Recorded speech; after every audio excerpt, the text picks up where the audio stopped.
Ladies and gentlemen, welcome back to Anything Blows. My name's Andrew and today I'm proud to be at the famous York Hall Arena, home as always. TM14 Promotions' first show of the year. Proud to be joined by the main man himself, Linus Udofia.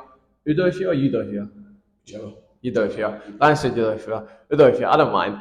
Anyways, as you said there, how's commentary and tired? AF. Yeah, I'm tired, man. I'm tired. But yeah, good show. Another good show from TM14. Always a pleasure to be doing comps for them. You know what I mean? Always good fights, always 50-50s. Marley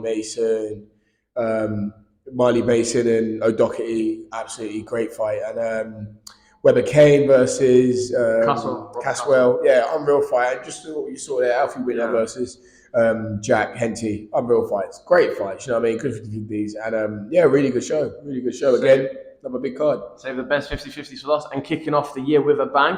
Also, I want to mention that there. How's it commentating again, and how's it been with Denzel and the vibes? Yeah, always good vibes, man. Always good vibes, you know what I mean?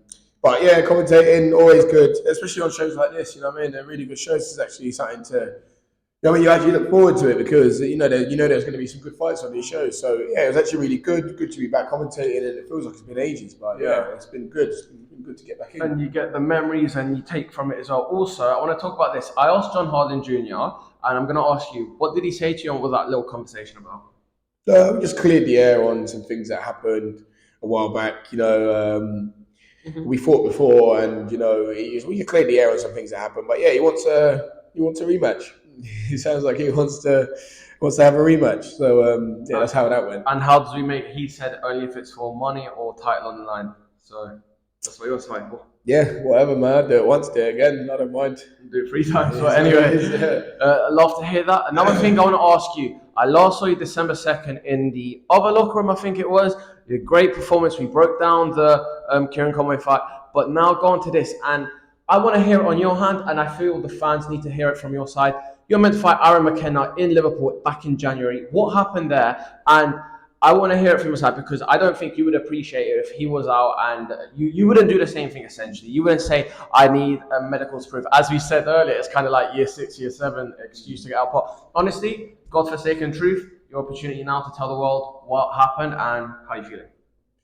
Look, you know what I mean, these things happen. You know what I mean? People get ill, people get sick. There's a lot of stuff going around.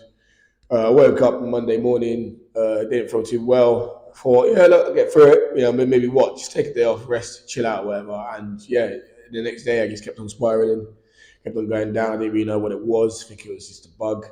And yeah, I was just getting worse and worse and worse. And by Wednesday, you know what I mean, I informed Boxer and just said, look, it's not looking good. I'm not in any great shape. I haven't been able to do anything in like a few days. I'm spiraling. I'm going downhill. So it's not something, like I said before, I respect myself and people that support me, my team, and everyone that's been doing this with me way too much to go to a fight, not 100% risk my health, risk everything. You know what I mean? Like that's a fight that I believe I would have won.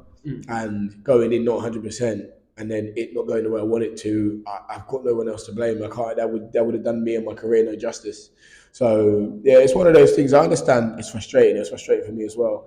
A lot of money went into camps, strength and conditioning, accommodation, food, nutrition, and just in general all these costs and travel and all these things to not do the fight. This is something I wanted, and obviously, like, if I don't fight, I don't get a payday. So do you know what I mean? There's no purse. So it's a shame, and everyone's frustrated. I understand where McKenna's coming from. This has clearly happened to him before. It's frustrating, but you know, sometimes a game's a game. He wouldn't fight if he was in my shoes. So it's one of those. It is what it is. I haven't really got too much to say. The game's a game, man. And he's in a prize fighter tournament in Japan. How do you see him doing there? All the best to him. All the best to him. You know, he's you know, like. It's an interesting setup, you know what I mean? I like the setup. I'm a mispriced price fighter, so I mean, I'm interested in like watching it. You know, I'm interested in seeing how that goes.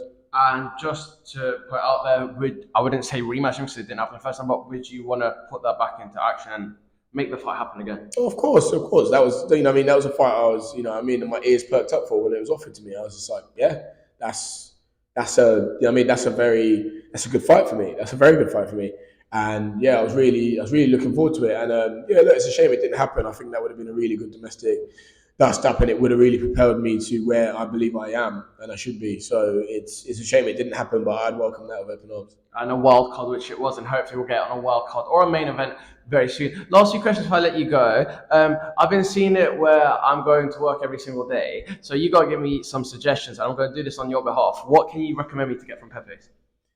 A rice box. Okay. A rice box. Get it not extra hot. Get it hot. It tastes good. Yeah, or you know what I mean. Or chicken and rice box if you want some veg with it. But yeah, I'd say a rice box. And when can you get them to sponsor me? You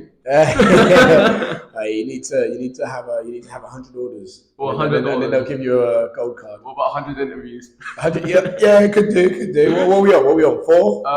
For tonight? Yeah. Oh, with me and you mean? Yeah. I think this is our third one, fourth one. 97 left. Yeah, 97 left. Yeah. Sound like Jordan Grandam and the journey of the Centurions. Yeah, we'll get there soon. And last two questions before I let you go. One thing I love about you, and please tell me where this idea comes from. What are your captions and what are your posts? Because they are golden. Yeah. I don't know. I just like to have fun in it. It's just everything in my head. A lot of things in my head. I just meme everything. Everything in my head is just a meme. Every situation, every person's face, and I just want to I want to share it with people. I want to have fun. I want to have fun on my social media. So I always put it out there and just kind of try and have fun. Because people scroll through social media all the time. I want them to just laugh at something. Like I do. I love laughing at it. I love sharing it with mates. So and that's just a bit of fun. I've had to tone it down though because before it was explicit. I've had to tone it down. Save that for OnlyFans. But PMA, positive mental attitude, and we keep everything fun because there's highs and lows on social media. It was last two quick ones before I let you go. West Ham are in the Europa League. Do you see us going to win it, or is it too big an ask? I'm not going to lie to you, man. I only care about Luton. I'm sorry. And how do you see Luton doing? It will stay up. You'll stay up. Yeah. And as long as the injury list kind of shortens soon. Your injury list as well. Yeah. Well, yeah. Well, as long as And could we still get that stadium fight in August or? I mean, look, anything's possible. I'm not ruling anything out. It's just something that has to be in the works now, though. And last question, I'll let you go. What's your message to your fans? Your Luton fans, your Nigerian fans, your British fans, everyone that supports you and everyone that comes out, greets you at the show, shakes your hand, takes pictures, and appreciates you. Yeah, look, again, always thank you for the continued support. And you know what, I do have to say this because it's still relatively fresh. Obviously, when I got ill, I had to pull out of the Mckenna fight. It's shit. It's soul destroying. I knew the backlash that was gonna come from it in a certain degree, but a lot of what I've had has been support. I've had support from boxer staff, from matchroom stuff, from people I knew back in the day. I've had so many people ring me, message me, and say, "Are you okay? What's going on? I know this must have been hard for you, this and that." And I didn't expect to get that, except from my close circle. So, you know what I mean? I feel really that whole situation. A lot of people made, that whole situation a lot easier for me because it wasn't nice. It kind of felt like I wanted to kind of go into a hole. It was rubbish. You know what I mean? It was like when I heard a lot of things said. I had a lot of comments on my Twitter and things like that. And yeah, it kind of kicks you when you're down because I'm sitting there ill, and people are slating me off, trying to question my integrity, and but at the same time, on the flip side, had a lot of support from unlikely places.